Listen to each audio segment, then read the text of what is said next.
So, good morning, BSc English A. So, today, we will be tackling the final subtopic of learners with chronic illness, and it's all about allergies. So, ang ating lesson ngayon ay patungkol sa allergy. But before we start, magkakaroon muna tayo ng short activity. We call it brain check. So, our activity titled Tamang Hinala Allergy Edition. So, let's play. So, in this activity, different body reactions or statements will be presented. So, ang gagawin nila, you will decide whether each statement ay allergy or hindi. So, kapag sa tingin nyo ang statement ay allergy symptom, ang sasabihin nyo lang ay allergy. Pero kung sa tingin nyo, ang statement na represent ko ay hindi or walang kinalaman sa allergy, ang sasabihin nyo lang ay artila. So, let's play. First, types or rashes appearing suddenly. What do you think the answer? Is it allergy or artila? The answer is allergy. The second one, ayoko pumasok, tamad lang ako. What's the answer? Is it allergy or artila? The answer is artila. Okay, so hindi lang natin tatapusin ng activities since makakakaba siya, no?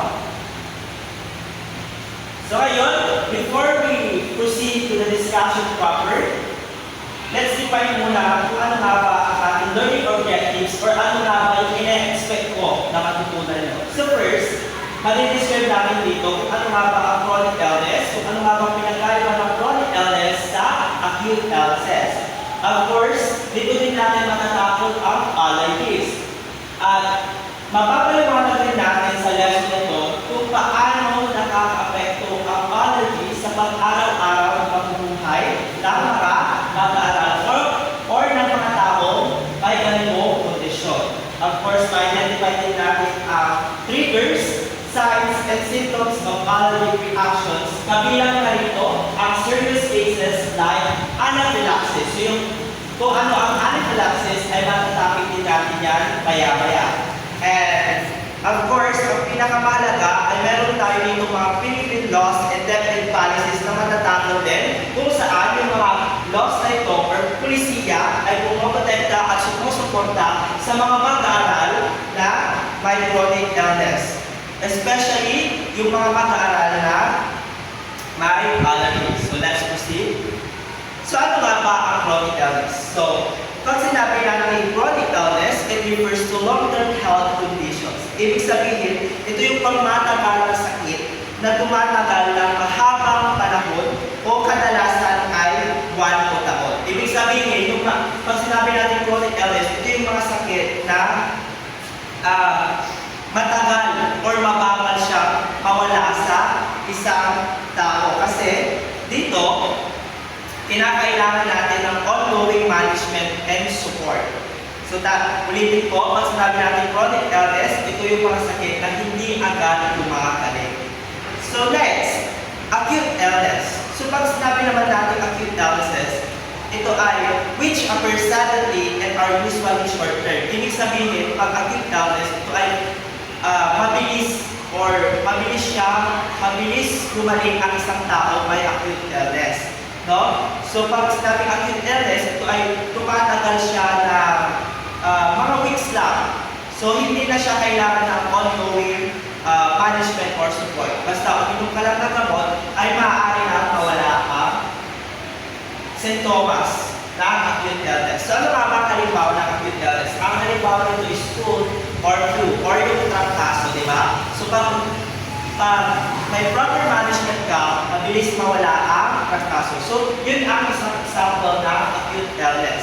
So, bigla ang maatake pero mabilis mawala ang kanyang epekto once na gumagot or uminom ka ng gamot. So, pag chronic illness naman, no, ito yung persistent. So, patuloy siya or kapag napabayaan mo, pwede pang mag-progress yung sakit mo or should I say, lumala pa or ma-worsen pa yung condition mo.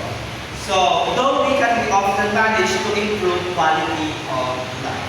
So, minsan yung mga chronic illness is incurable. Ibig sabihin, hindi siya nagagamot, kundi parte na siya ng pang-araw-araw pamumuhay which is kailangan management, no? Para at least mabuhay ka ng maayos at makasabay ka sa mga tao sa paligid, no?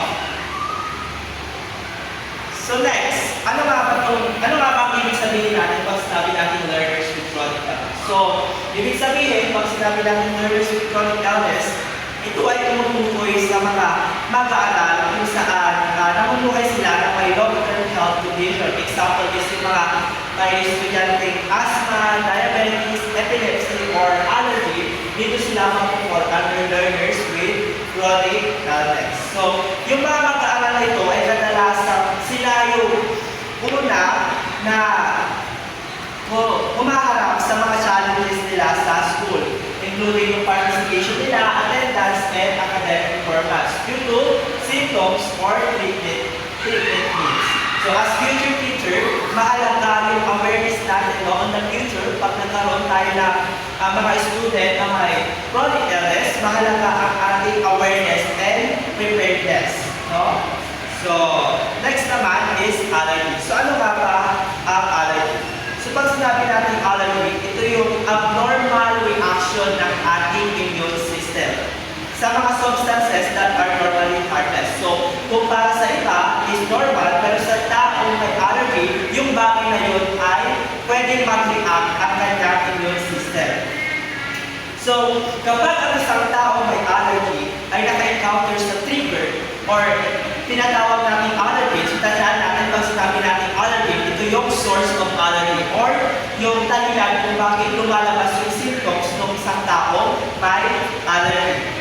So, kapag ang isang tao ay na-expose sa allergy, ang ating immune system ay nag-overreact. So, pag nag-overreact ang ating immune system, mag-release ito ng chemicals.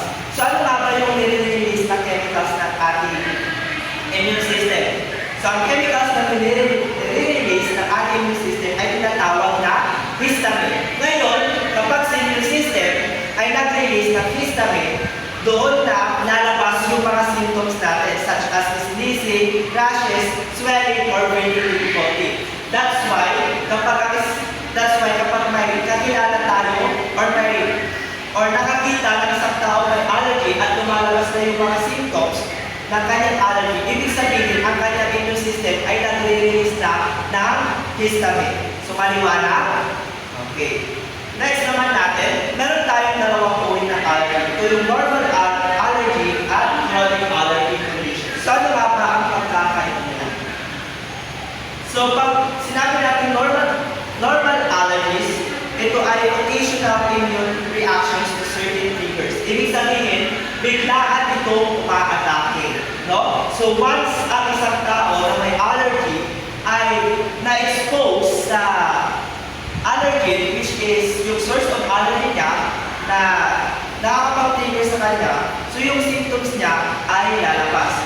Pero yung symptoms niya dito, kapag normal allergies lang, ay mabilisan lang siya lumalabas, no? So, once na ang isang tao, so ito para maniwala, magbibigay na lang ako ng example. So, kunwari, meron akong allergy.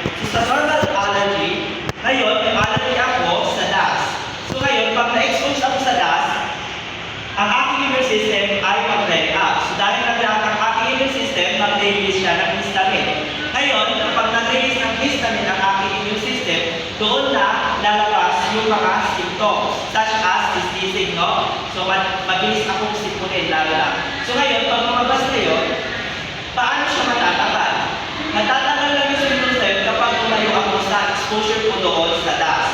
So yun yung tinatawag natin normal allergies. So biglaan siya umaatake pero mabilis mawala yung epekto. So these reactions are not constant and do not typically require daily medication. So kailangan lang natin lumayo sa exposure or allergy para mawala yung symptoms na nararamdaman natin. So ngayon, tatalakayin naman natin yung chronic allergy conditions. So pag sinabi natin chronic allergy conditions, ito yung long-lasting or recurrent allergy disorders that require continuous management to prevent symptoms. Ibig sabihin, ito ay tuloy-tuloy or matindi yung epekto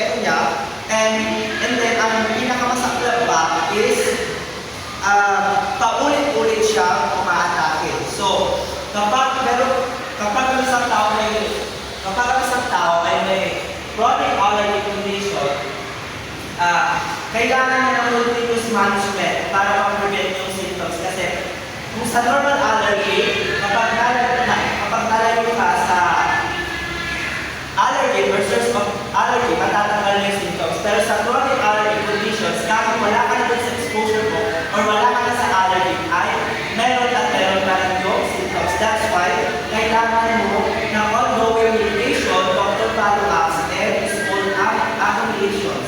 Yung school accommodations naman ay para sa mga mag-aaral na may chronic allergy conditions. So, yun.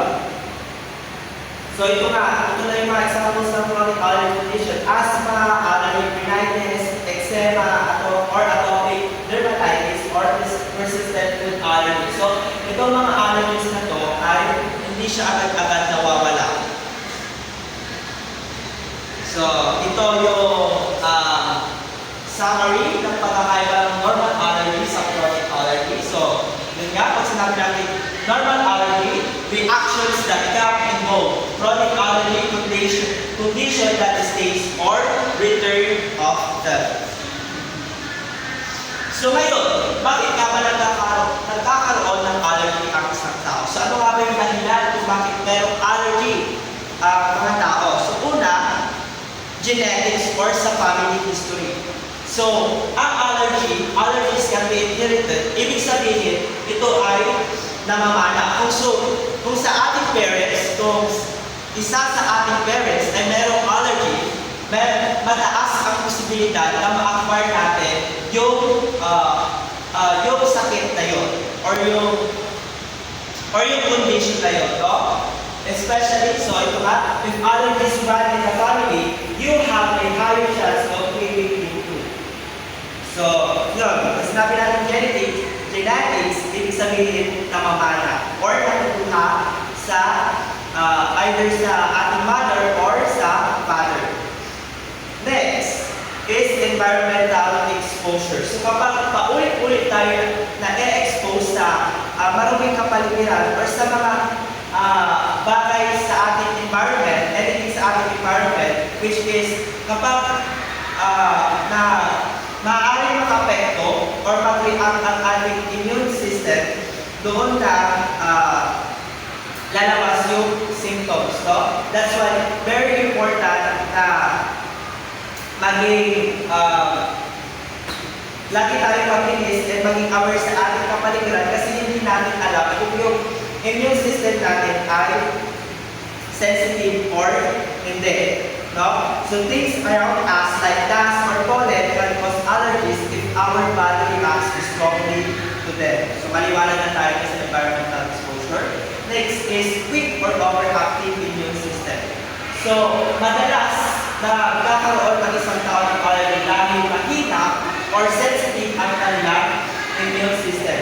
So minsan, ang ating immune system ay mistakenly identifies harmless substances. So katulad nga na sinabi kanina, para sa mga ibang tao ay normal, pero sa tao may allergies ay hindi yung normal kasi sa ibang tao, yung immune system nila is strong, pero sa ibang tao is mahina or sensitive. So yun yung tatlong cause or dahilan kung bakit nagkakaroon ng allergy ang isang tao. So ito ay genetics, environmental exposure, or weak or overactive immune system. Next, ano nga ba yung common allergies in school settings? So, ulitin ito, pag sinabi natin allergies, ito yung source of allergies. So, meron tayo food allergies. Of course, pag food allergies, ito yung mga pagkain na maaaring makapag-trigger sa abnormal immune reactions ng isang individual. No? So, halimbawa na lang is yung peanuts, seafood, eggs, or dairy. So, yung mga pagkain na ito ay maaaring mag-cause siya ng pangangati, stomach pain, swelling, or difficulty breathing sa mga tao or sa mga mag-aaral na allergy dito. Next one is environmental allergy. So, ito naman yung mga substances sa ating surroundings, katulad ng dust or alikabok or yung pollen yung sa gitna ng mga bulaklak, di ba? So, ngayon, ang environmental allergies, kapag ang isang tao may allergy ay nakalanghap ng dust or pollen or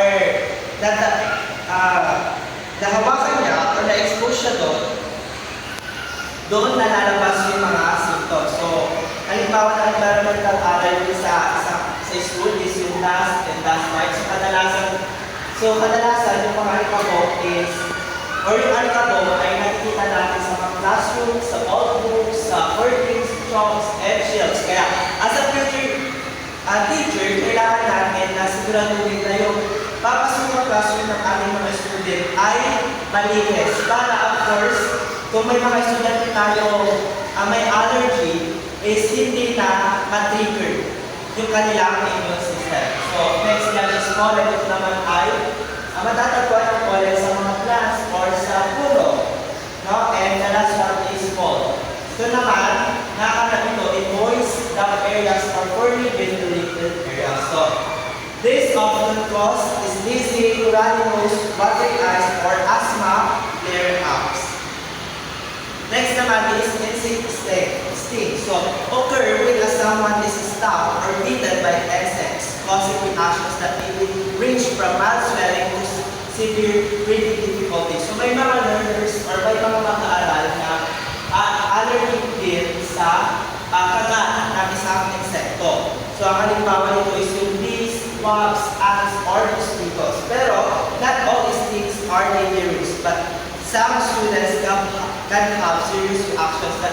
That's why yung awareness ka natin teacher ay napakahalaga, no? Next naman is chemicals or medicines. Ito naman yung substances na kadalasan natin makikita or matatagpuan sa cleaning products or medical drugs. So, when a student breathes or touches or ingests them, pwedeng ma-trigger ang kanilang allergy. Pwedeng ma-trigger ang kanilang allergy.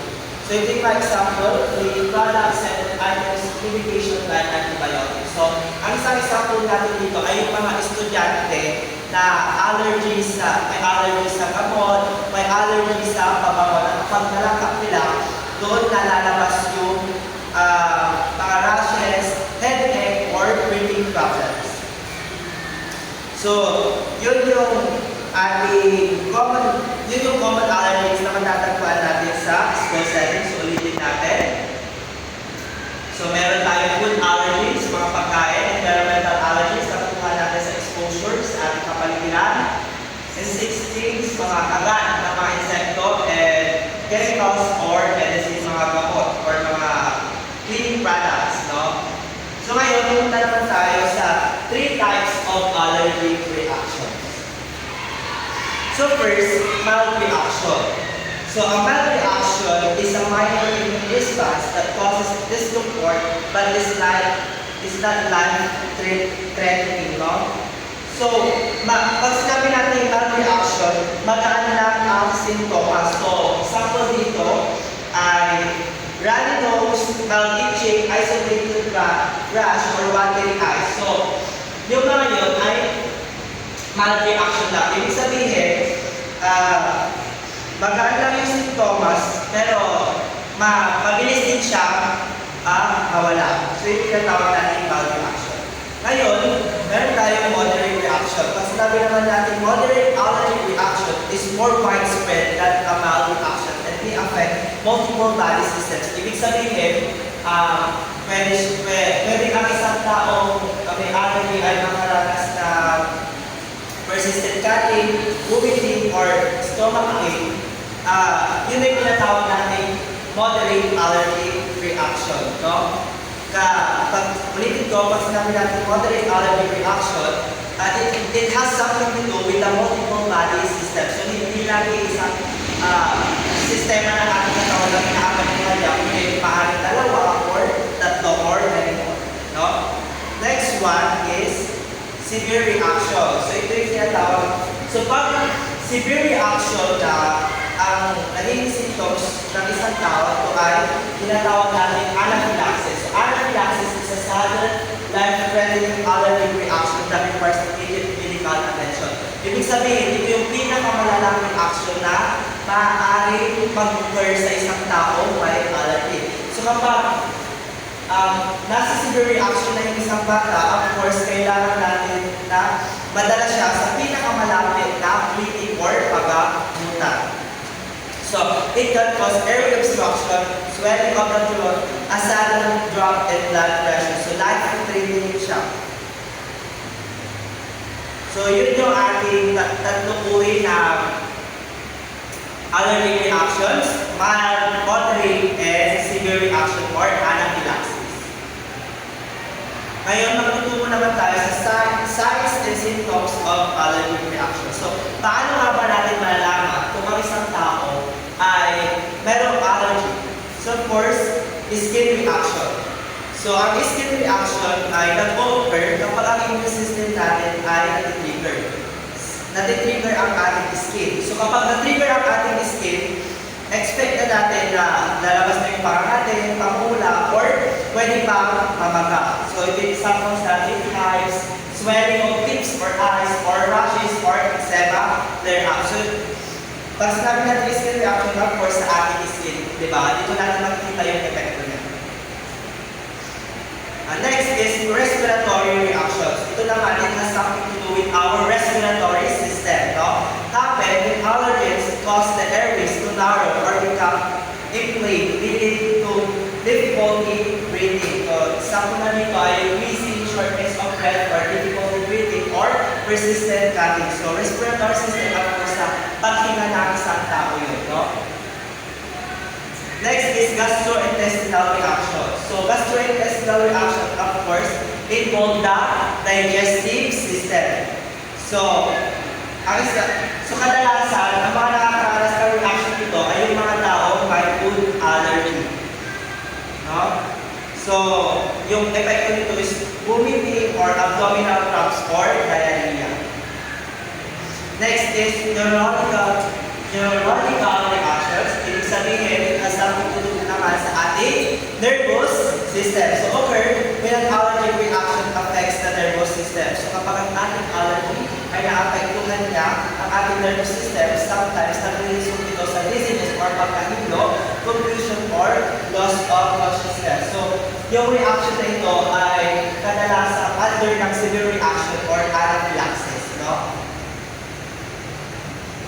Ngayon, ano nga ba ang impact ng allergy sa mga pag-aaral? So first, physical effects. Pag sinabi natin physical effects, it refers to how a learner's body is affected by a chronic condition or allergy. So, including symptoms like fatigue, pain, difficulty breathing, or frequent illness. So, kadalasan,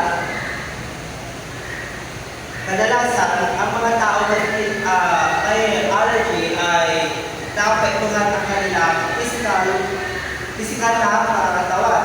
So, kabilang na dyan yung pagkilos nila or yung movement nila or mabilis silang mapagod or kadalasan low energy sila. So, yun yung physical effects na allergy. Next is emotional and psychological effects are the mental and emotional challenges that learners may experience. So, kadalasan, yung mga tao or mga batang may allergy, nakakaranas sila ng anxiety, stress, fear, or low self-esteem due to their chronic illness. No? So ito, mood swings, kabilang dito ay yung mga mood swings, mabilis silang mairita, or ma-stress, or minsan is na pagkabalisa. No? Next naman natin is social effects. Ito naman yung challenge nila in interacting with peers. So, minsan, dahil may allergy sila, so para feel nila is hindi sila included. Kaya, minsan, sila na mismo yung mag-iiwas. Kaya nahihirapan sila sa pag-interact sa mga classmate nila o sa mga tao na nakasalamuha nila. Dahil nasa health limitations or stigma na nararamdaman nila. Next naman is academic effects. Of course, so yung mga tao na may chronic illness or especially yung mga may allergy is nahihirapan or mababa ang academic performance nila dahil nasa symptoms or conditions. So as a teacher, kailangan mong intindihin or i-accommodate sila sa the best way possible, di ba? Para naman hindi ma-left behind yung student na yun or hindi siya mahuli sa mga activities or ganap. Next, so ito na yung last topic natin. Ito yung legal and policy framework in the Philippines. So, ito yung mga polisiya or framework na sumusuporta at pumaprotekta sa mga mag-aaral na may chronic problems. So, yun nga. First is RA 11223 or Universal Healthcare Act. So, it guarantees all Filipinos access to preventive, promotive, curative, and emergency health services. So, ang main point lang dito, ang sinasabi na lahat ng Pilipino ay may access sa abot kaya serbisyo pangkalusugan. So, tinitiyak ito na yung mga taong may allergy or chronic illness ay nakaka-access ng medical care, medications, and regular health check-ups na libre para masuportahan sila sa kanilang school participation. Next is yung RA 11650 o kilala bilang Inclusive Education Act. So it promotes equal access to quality education for learners with disabilities or special health needs. So dito, we will say inclusive, ibig sabihin pantay na edukasyon para sa lahat. So hindi porket ang isang bata ay mayroong allergy ay hindi na siya pwedeng mag-attend sa school. That's why meron tayong RA 11650 or Inclusive Education Act para ma-accommodate sila ng maayos at of course makapag-provide ng equal learning opportunities and promoting an inclusive learning environment. Next naman natin is RA 10871 or the Basic Life Support Trainings in Schools. So dito naman, nire-require yung mga teachers or staff ng isang school na matuto ng mga basic life support or BLS, including cardiopulmonary resuscitation or CPR and first aid. Of course, para makapag-respond sila agad-agad. No? So teachers and staff can immediately respond to severe allergic reactions or other medical emergency, potentially saving lives. So, dito, katulad nga na sinabi ko, ito, ang batas na ito ay may layong magbigay ng karunungan sa mga kawani ng paaralan sa akalang lunas na maaaring gawin ng isang guro kapag nag-occur ang emergency like yung ating topic ngayon ng allergy. Next one is the Department Order number 13 series of 2007 for Healthy Food and Beverage Policy. So, dito naman, ito yung guidelines for promoting safe and nutritious foods in schools. So, napakahalaga ng policy na ito kasi nare-reduce yung exposure ng mga bata sa harmful substances and allergies. So, it helps prevent allergic reactions from unsafe or unhealthy food served in school canteens or events. So, and the last one is the Department Order number 23 series of 2022 or classification of learners with special health problems. So, yung order na to is napakalaga sa atin sa mga teacher or sa atin na lang as junior educator. Kasi this order provides a system for identifying and supporting learners with chronic illness, allergies, or other special health needs within school. So dito, kailangan natin tukuyin yung mga student natin na may mga condition like allergy para masuportahan natin sila mabigyan ng maayos na accommodation. So, yun yung mga legal policy framework na pumaprotekta sa mga mag-aaral, no? So, ito naman yung teacher's role in supporting learners. So, of course, yung role mo as a teacher, kailangan mo intindihin, mag-extend ng tulong in a way na, for example, is kailangan mo i-promote yung safety, yung inclusion ng mag-aaral mo, and yung, of course, yung well-being nila. So, kailangan mo maging aware sa medical conditions and triggers na bawal mag-aaral mo. Next one is yung classroom safety and risk reduction. So, as teacher, pwede ka mag-create ng mga rules para ma-avoid yung triggers or, of course, mapawasan yung risk ng mga student mo associated with allergic reaction. No, next is communication with school clinic, parents, and administration. Ito naman yung collaboration ng school clinic, ng parents, and yung school administrators. No? Next is, of course, as a teacher, kailangan ko rin ma-monitor yung behavior ng student ko. Kung napapakita pa sila ng symptoms ng allergy, kailangan ka magbigay ng agarang action. No? Next one is supporting academic needs. So, yun nga, as a teacher, pwede ka mag-provide ng catch-up class or flexible class para kahit paano makasabay pa rin sila at hindi sila maiwan, no, sa mga lessons. So, safe lang siya sa emergency preparedness and response na pwede magawa ng natin, no, or ng school. So, dito na yung Individual Healthcare Plan or IHC So, ito yung written document na outline ng student medical condition. I guess meron ang PSU dito, no? So, ang PSU is a good example here kasi bago pumasok ang isang estudyante is dito sa paaralan is kailangan mo na mag-undergo na yung check-up or diagnose, no? Para malaman kung may sakit or may sakit ng isang student at mabigyan siya ng proper accommodation. So, PSU is the good example dito. No? Next is emergency action plan. So, posted in school. So, ito naman yung school-wide protocol posted in distributed to guide teachers, students, and staff. Next naman is yung emergency procedure for anaphylaxis. No? So, and the last one is the requirement under RA 1087.1. So, inclusive classroom strategies, natapala natin yan kanina, no? Creating aware environments, sensitivity and awareness for classes. So, kailangan as teacher, ma-educate mo yung mga student mo na maging COVID sila, and kailangan maintindihan din nila yung situation ng student nila at ng classroom nila if ever na meron siyang learning meron siyang chronic condition, no?